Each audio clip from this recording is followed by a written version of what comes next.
Pernah nggak sih kalian ngerasa kayak baru aja demo, baru aja bersuara, ternyata yang berubah cuma headline berita, bukan perilaku para wakil rakyatnya?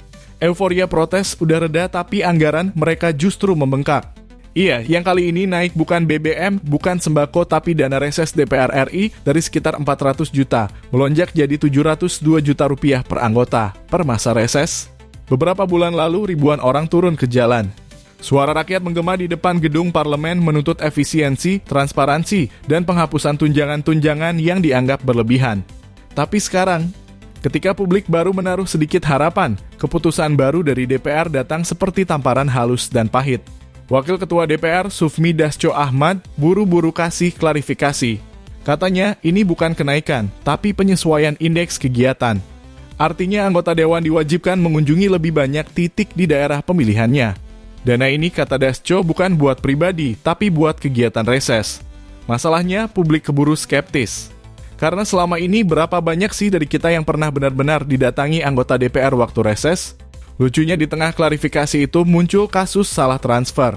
Beberapa anggota DPR dilaporkan menerima 756 juta rupiah, lebih besar dari angka resmi 702 juta rupiah. Dasko bilang itu cuma salah administrasi, udah ditarik balik. Tapi publik keburu geleng-geleng. Karena buat rakyat ini bukan cuma soal angka, tapi soal rasa percaya yang makin menipis. Netizen ramai. Ada yang nyebut kita kayak di prank. Salah satu suara lantang datang dari Salsa Erwina Hutagalung, diaspora Indonesia di Denmark. Dia nulis di Instagram, aku penasaran pernah nggak kalian dikunjungi anggota DPR di dapil kalian waktu reses? Komentar pun membanjir. Ada yang bilang nggak pernah lihat wakilnya datang. Ada yang cerita kalau reses cuma sebatas kumpul makan dan foto bareng. Lucu tapi miris, dana ratusan juta, tapi hasilnya kadang cuma dokumentasi dan janji. Peneliti dari Indonesian Parliamentary Center, Ahmad Hanafi, bilang kenaikan ini bermasalah bukan cuma karena besarannya, tapi karena minim transparansi. Publik nggak bisa akses laporan penggunaannya. Jadi, bagaimana mau percaya kalau dasarnya aja nggak jelas?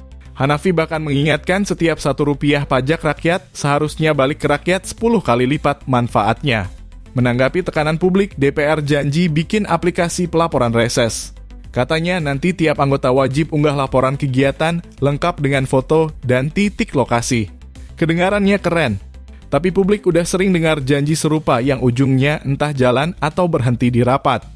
Kisah ini seolah menunjukkan satu hal ketika rakyat bersuara, DPR bisa pura-pura mendengar tapi tetap pandai mencari celah untuk menambah kenyamanan mereka sendiri.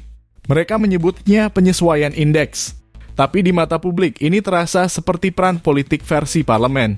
Karena di ujung hari, bukan besarnya dana yang bikin publik marah, tapi rasa kecewa yang terus diulang-ulang. Dan sampai transparansi benar-benar berjalan, kepercayaan itu akan tetap jadi utang yang belum terbayar.